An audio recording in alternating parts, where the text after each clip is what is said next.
आज की समाअत फिर दोबारा से जब स्टार्ट हुई तो वही मसला आया जो पिछली तारीख पे दरपेश था। मीडिया की प्रेजेंस फिर से सिर्फ बनाने की कोशिश की गई। हालांकि अदालत को वाजे किया गया कि पिछली दफ़ा बाबर मलिक साहब ने सबके बिहाफ पे आवाज़ उठाई थी कि हम 3 लोग मीडिया की नुमाइंदगी मुकम्मल तौर पे नहीं करते, हमसे सीनियर अफराद बाहर हैं, उनको बुलाया जाए। आज यही बात शुरू में बताई गई कि आपने सिर्फ 4 चैनल्स को अलाउ किया है, बाकी लोग हैं नहीं। फिर इन राइटिंग एक दरख्वास्त जो साकिब भाई ने ड्राफ्ट की जिसमें बाबर मलिक साहब बाकी सारों का जिक्र करके वॉइस ऑफ अमेरिका, BBC इनका जिक्र किया कि ये इंटरनेशनल कॉरेस्पॉन्डेंट ये भी कवरेज करने आए, इनकी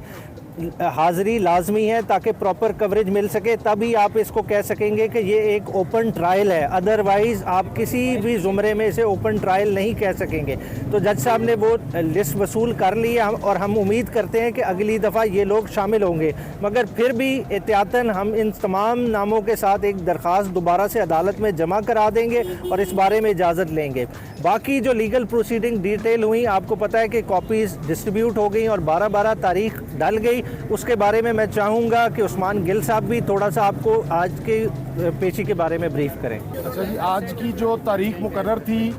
कॉपियाँ सप्लाई करने के हवाले से, उसमें हमने सबसे पहले अदालत को एक जो कानूनी नुक्ता था उस पर बताया कि ये इसमें कानूनी एक रुकावट है कि ये ट्रायल आगे नहीं चल सकता, अगर चलेगा तो वो गैर कानूनी होगा, क्योंकि ये एक स्पेशल कोर्ट है और ऑफिशियल सीक्रेट एक्ट का ट्रायल कर रही है। ऑफिशियल सीक्रेट एक्ट की दफ़ा 13(6) के मुताबिक जब तक मुतल्लिका गवर्नमेंट, फेडरल गवर्नमेंट ये नोटिफिकेशन कोई स्टैंडिंग ऑर्डर ना करे, जनरल या स्पेशल, कि ये इस केस की कार्रवाई किस कानून के तहत होगी, वो नोटिफिकेशन, वो ऑर्डर आज तक जज साहब की फ़ाइल पे अवेलेबल नहीं और उसके बगैर ये केस आगे नहीं चल सकता। लेकिन हमारे एतराज़ के बावजूद, जो कि एक आज की प्रोसीडिंग मैं समझता हूँ कि कानूनी नहीं है, गैर कानूनी है, और हम अपनी लीगल टीम से कंसल्टेंसी करने के बाद पॉसिबली उसको चैलेंज भी करेंगे, क्योंकि वो कॉपी सप्लाई नहीं हो सकती जब तक फेडरल गवर्नमेंट का वो स्टैंडिंग स्पेशल या जनरल ऑर्डर रिकॉर्ड पे अवेलेबल ना हो। और एडमिटेडली ये अदालत ने, जज साहब ने एडमिट किया कि ऐसा कोई ऑर्डर रिकॉर्ड पे मौजूद नहीं है। सेकेंडली, जो हमें आज कॉपीज़ भी सप्लाई की गई वो भी नामुकम्मल की गई, ना तो इंक्वायरी का रिकॉर्ड हमें सप्लाई किया गया और ना ही इंक्वायरी के दौरान जो बयानात रिकॉर्ड हुए गवाहान के और बाकी लोगों के, वो भी हमें सप्लाई नहीं किए गए। आज तो देखें जी,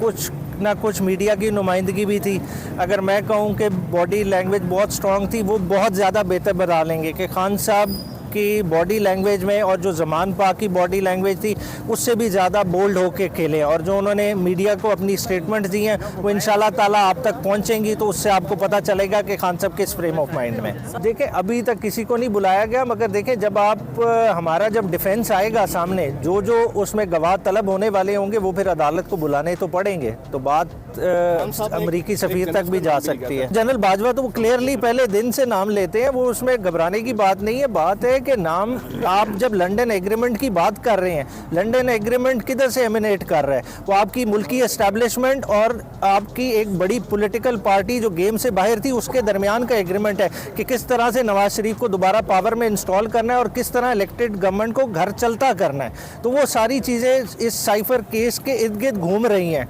और वो सामने आएंगी। इलेक्शन की देखें, आपको पता है कि हमारी इलेक्शन स्पेस ही उन्होंने ख़त्म कर दी है। खान साहब कहते हैं कि आप लेवल प्लेइंग फील्ड की बात करते हैं, वो तो हमें फील्ड ही देने को तैयार नहीं है, तो भले फील्ड ना दे। देखें, हमने तैयारी कर ली है, हमारी लिस्टें तैयार हैं, खान साहब अब स्क्रूटनाइज कर रहे हैं, इस वीक से वो प्रोसेस स्टार्ट हो जाएगा और इंशाल्लाह ताला आपको पता चल जाएगा 12 या 13 तारीख को इलेक्शन कमीशन जैसी इलेक्शन स्केड्यूल देगा, हमारे खिलाड़ी मैदान में उतर आएंगे। अच्छा, ये बड़ा पिछली दफ़ा शाह साहब ने अपने